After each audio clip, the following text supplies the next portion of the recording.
Personnellement, je vous présente une étude exploratoire de la réponse émotionnelle d'étudiants en lien avec la contextualisation de la physique. 2 points, une piste pour expliquer la sous-représentativité des femmes. C'est une recherche que je mène dans le cadre de ma maîtrise. Donc, Geneviève Allaire-Duquette, c'est mon nom. Patrick Charland, c'est mon directeur de recherche. Et Martin Riopel, mon co-directeur. Alors, je vais peut-être, parfois, je fais l'erreur d'utiliser le « je » dans la présentation, mais c'est effectivement un travail d'équipe. C'est simplement un mauvais pli que j'ai pris. Vous m'excuserez. Alors, très brièvement, le contexte éducatif de ma recherche. Il y a une sous-représentativité des femmes en physique qui est historique, qui est documentée, et il y a de nombreux facteurs qui entrent en jeu pour l'expliquer, des facteurs sociologiques, des facteurs anthropologiques, des facteurs psychologiques. Mais évidemment, étant étudiante en éducation, ce qui m'intéresse, c'est les facteurs éducatifs. Et celui qui est souvent mentionné dans la recherche, c'est le fait que les problèmes de physique sont essentiellement mis en contexte à partir d'intérêts sportifs, d'intérêts militaires, d'intérêts techniques, des intérêts qu'on classifie comme non humanistes. Ce qui a pour conséquence que le contenu en physique est rarement associé à des contextes humanistes, évidemment, comme l'implication de la physique dans des enjeux humains, dans des applications médicales ou en environnement. Puis cela expliquerait en partie le délaissement de la physique par les femmes. J'ai besoin quand même de vous montrer au moins un chiffre, un graphique qui illustre la sous-représentativité des femmes. Donc, vous avez sur ce graphique-là l'évolution du taux de féminité parmi les nouveaux effectifs étudiants au baccalauréat en sciences de la nature, dans 3 disciplines. Donc, le taux de féminité, on vise évidemment idéalement autour de 50 %. On aimerait ça attirer autant les hommes que les femmes en physique. Mais on se retrouve avec un taux qui dépasse jamais 25 %. Et là, ça, c'est au Québec, évidemment, entre 1999 et 2005, mais ça n'a pas bougé depuis ce temps-là. Et en contraste, je vous montre 2 disciplines de sciences pures qui, elles, ont un taux de féminité beaucoup plus élevé, c'est-à-dire microbiologie et biologie. Et on pourrait peut-être dire qu'il y a effectivement beaucoup plus de contexte humaniste dans ces 2 disciplines-là qu'en physique. Et entre les deux, je ne vous les ai pas présentées, mais il y a toutes les autres disciplines comme chimie, etc. Alors, c'est central dans mon projet de recherche, alors je me dois vraiment de vous expliquer la différence entre un contexte humaniste et un contexte non humaniste. Et soyez patients, la neuroéducation va arriver quand même, vous allez voir. Donc, une activité, un contexte humaniste, qu'est-ce que c'est? C'est une activité d'apprentissage où les connaissances normatives, donc des lois, des règles, sont intégrées à des contextes socioculturels. Exemple, l'impact social de la physique ou le rôle de la physique dans l'entreprise humaine. Je donne ici l'exemple de la pollution sonore ou un exemple ici où on pourrait aborder le concept de moment de force, mais par un contexte humaniste qui est la force de compression qui est exercée sur les vertèbres d'un homme avant et après la prise de poids. Un contexte non humaniste, par opposition, donc c'est une activité d'apprentissage où les connaissances normatives, ces mêmes connaissances-là, sont intégrées à des contextes où la physique est présentée comme une entreprise uniquement scientifique ou technique, donc où le but de la physique est de construire, par exemple, des trains plus efficaces, plus puissants, ou, par exemple, étudier le décollage d'une fusée. On ne tient pas en compte ici des questions humaines, culturelles, médicales, dans un contexte non humaniste. Et là, ce que je vous présente ici, c'est un exemple d'exercice qui a constitué la tâche que nous avons élaborée. Et ici, c'est un exercice à contexte non humaniste. Et je vous présenterai après ça le même exercice, c'est-à-dire le même contenu, mais intégré à un contexte humaniste. Alors, je vous lis seulement l'énoncé du contexte, puis la question qui était posée aux étudiants. La construction d'une tour inclinée représente pour les ingénieurs un défi supplémentaire, notamment en raison de la force de compression qui résulte à la base de la structure. Ça, c'est le contexte.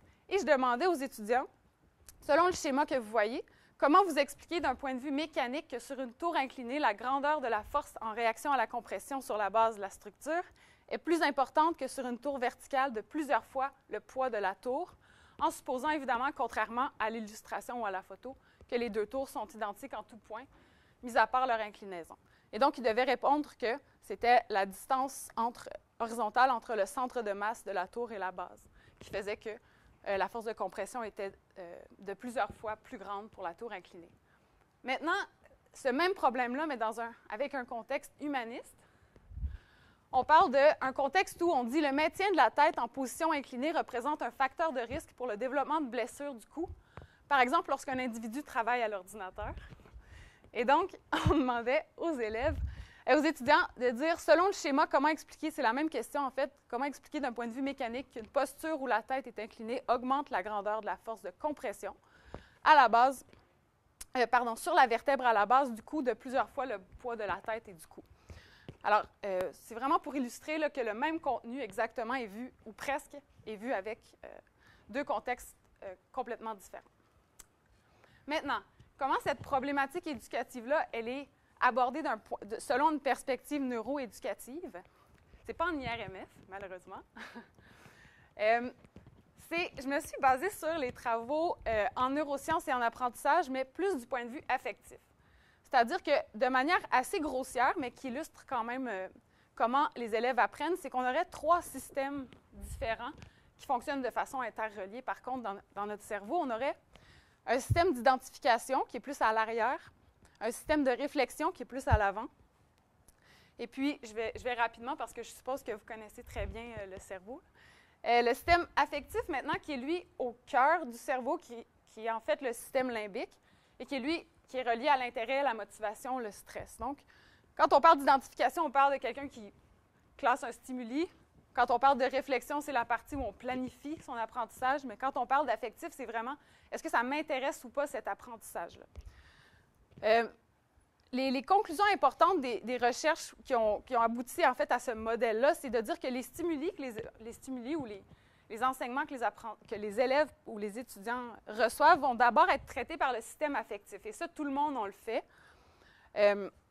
Avant même de s'intéresser à la partie rationnelle d'une tâche, on va être, par exemple, je donne un exemple caricatural, mais quand on voit une feuille, si c'est écrit très petit, très dense tout au centre, on est comme moins intéressé à le lire que si c'est présenté avec des graphiques, si c'est espacé. Donc, on peut avoir une réaction émotionnelle. Et ça va circonscrire le traitement cognitif subséquent. Ça veut dire que selon l'interprétation ou le traitement émotionnel ou affectif qu'on fait de la tâche, on va, oui ou non, décider de s'investir dans la tâche.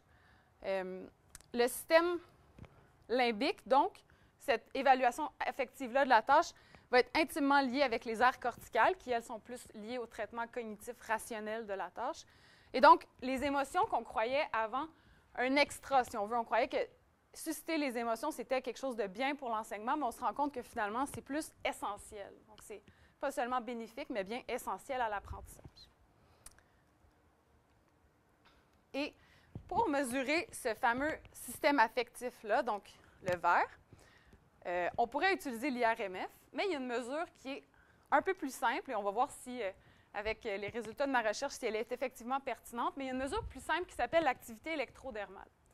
C'est-à-dire que quand le système limbique est activé, quand vous avez une activation émotionnelle, votre système nerveux sympathique va s'activer. Et un effet secondaire de l'activation du système nerveux sympathique, c'est que dans vos glandes sudoripaires, en fait, dans les canaux de vos glandes sudoripaires, il va y avoir de la sueur qui va s'accumuler, ce qui fait que votre peau va devenir plus conductrice d'électricité. Et pour rentrer un peu plus dans le détail, ça devient comme un circuit parallèle, tous ces petits canaux-là, un à côté de l'autre, et ça augmente la conductance de la peau. Donc, à chaque fois que vous avez une réaction émotionnelle, en plaçant 2 électrodes parfaits à la surface de votre peau, on peut mesurer la différence de conductance. Donc, mes 2 hypothèses de recherche, c'est, premièrement, ce que je veux vérifier, c'est est-ce que la réalisation d'exercices de physique contextualisés à partir d'intérêts humanistes par rapport à des intérêts non humanistes provoque une activation plus marquée de la réponse émotionnelle d'étudiantes. Et là, ici, je parle vraiment seulement des femmes. Et une valence qui est une évaluation positive ou négative, donc de la réponse émotionnelle. Donc, est-ce qu'elles sont plus activées émotionnellement et plus positivement activées aussi? Et ma deuxième hypothèse pour mon mémoire, c'est de comparer l'effet des contextes humanistes selon le genre, c'est-à-dire, est-ce que la réalisation d'exercices de physique contextualisés à partir d'intérêts plus humanistes va provoquer une activation de la réponse émotionnelle d'étudiantes plus marquée que celle des étudiants et plus positive, donc une valence plus positive que celle des étudiants, parce que le but est d'augmenter la proportion de femmes en physique, donc on souhaiterait que les femmes soient plus sensibles au contexte humaniste afin de pas seulement attirer plus de gars et plus de filles, mais aussi plus de femmes en physique. Pour l'instant, l'expérimentation, j'ai 4 étudiantes et 9 étudiants qui ont participé sur un total espéré de 24 de chaque sexe. C'est des étudiants de niveau collégial, un âge moyen de 18 ans et une cote de rendement collégial moyenne de 31, ce qui est très élevé par rapport à la moyenne provinciale de 26. Donc, il faudra peut-être que pour le reste de mon échantillon, je vise des étudiants moins performants. Ma variable indépendante, vous l'avez compris, c'est les contextes des exercices. Donc, soit humaniste, soit non humaniste. Mais les 2 variables dépendantes, donc celle que j'observe, c'est la valence de la réponse émotionnelle. Et ça, c'est les étudiants qui la déclarent. Ce n'est pas une donnée neuroéducative ou psychophysiologique. L'activation de la réponse émotionnelle, ça, c'est une variable que j'observe avec l'activité électrodermale. Et des variables secondaires, des exercices de contrôle qui me permettent de conserver seulement les sujets qui répondent avec sérieux. Je demande aussi aux étudiants de me donner leur niveau de confiance. On rejoint un peu le doute ici. Donc, je demande aux étudiants de déclarer s'ils sont confiants ou non. Et un questionnaire de motivation en physique qui va me permettre de situer mon échantillon par rapport à des recherches similaires menées ailleurs. Donc, à quoi ça ressemble? Le déroulement, c'est que 15 fois, les étudiants vont vivre la même boucle, c'est-à-dire qu'ils vont avoir un exercice aléatoire qui va leur être présenté. Ils vont déclarer leur valence. Est-ce que c'est de pas intéressant, peu intéressant, assez intéressant, jusqu'à intéressant? Ensuite, ils vont déclarer leur confiance. Et finalement, une pause de 15 secondes qui va permettre à l'activité électrodermale de descendre. Et donc, ça ici, c'est un tracé typique que j'ai obtenu du temps 0 au temps 60 minutes parce que tout ça durait 1 heure. Alors, ce que ça donne, en fait, c'est qu'il y avait 2 ordinateurs, juste pour vous donner une idée du montage expérimental. Les étudiants réalisaient la tâche sur le logiciel ePrime, étaient branchés à l'index et au majeur pour obtenir leur activité électrodermale. Et puis, il y avait un ordinateur où il y avait le logiciel BSL Pro qui était installé. Et simultanément à l'activité électrodermale, j'avais un marqueur qui m'indiquait, par exemple ici, que l'étudiant commençait un problème humaniste, qu'il terminait, qu'il y avait une pause, un autre problème humaniste. Dans ce cas-ci, comme c'est aléatoire, bien évidemment, pour chaque étudiant, c'est différent. Il y en a qui ont fait les problèmes non humanistes en premier et compagnie. Alors, l'analyse des données, ça requiert 2 choses très importantes. Lisser le signal, c'est-à-dire que moi, je ne m'intéresse pas au pic que les étudiants vivent juste en lisant le problème, je m'intéresse au niveau électrodermal qu'ils maintiennent tout au long du problème. Alors, je dois lisser le signal à chaque 10 secondes, je fais faire une moyenne pour en fait éliminer justement la distorsion qui est causée par les réponses électrodermales. Ensuite, normaliser le signal pour pouvoir comparer les étudiants entre eux, parce qu'il y a des étudiants dont l'activité électrodermale varie de 20 microsiemens à 40, alors qu'il y en a d'autres qui sont entre 7 et 12. Donc, c'est ça, je normalise.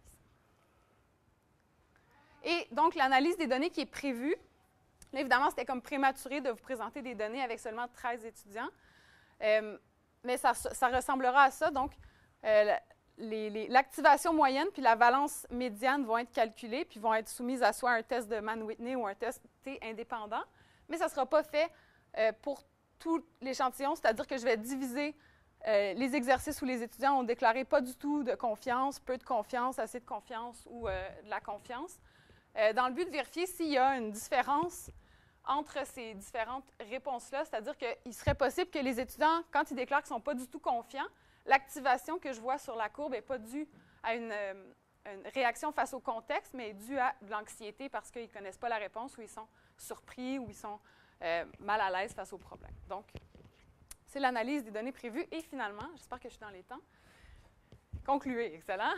Donc, qu'est-ce que c'est les retombées de ma recherche? Très humblement, c'est de déterminer si des résultats d'activité électrodermale comme ceux-là sont suffisamment signifiants pour encourager des recherches de ce type-là. Est-ce que, en fait, aussi discuter du fait que la mesure du niveau électrodermal, c'est une mesure qui est quand même critiquée par rapport au pic. Donc, il va falloir que je vois est-ce qu'effectivement ces critiques-là sont justifiées. Et finalement, il existe des données déclarées sur l'engagement des étudiants face au contexte. Donc, il y a déjà eu des recherches qui ont été faites à ce niveau-là. Mais il y a une résistance des enseignants à adapter le curriculum de physique à des intérêts plus féministes. Alors, mon but, c'est un peu de les convaincre, sachant que ce sont des scientifiques. Si on apporte des données plus objectives, bien, peut-être que ça va permettre de convaincre plus de profs de physique du moins s'ouvrir à la problématique. Alors, c'était mon point de vue éditorial de la fin de la recherche.